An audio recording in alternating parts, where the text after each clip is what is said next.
Well, here's the latest from the National Weather Service in Grand Forks on Tuesday, April 4th, on a major winter storm. This could be the most impactful storm of the season, according to the Weather Service. Long duration, blizzard conditions, 18 or more hours, significant and widespread snow drifts.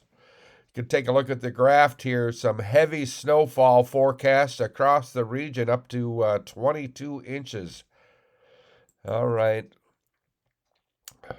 Blizzard warning and winter storm warning goes into effect. It's into effect today and continues into Thursday morning. While winds may not be as intense as most blizzards, heavy snowfall accumulations and drifting will create at least blizzard like impacts.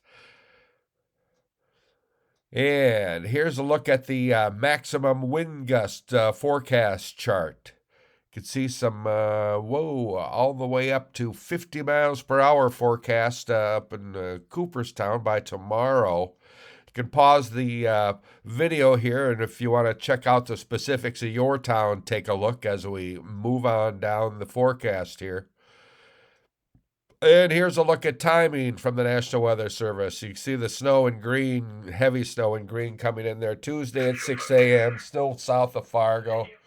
Tuesday at 12 p.m., snow starting to reach into Grand Forks. Tuesday at 6 p.m., the valley is basically covered in heavy snow. And one last graph here, the risk for extreme winter storm. In the dark purple here is the extreme area. Pause the video here if you'd like to check out your town and the other towns around you according to the National Weather Service. I'm Neil Carlson reporting for iNewZ.TV.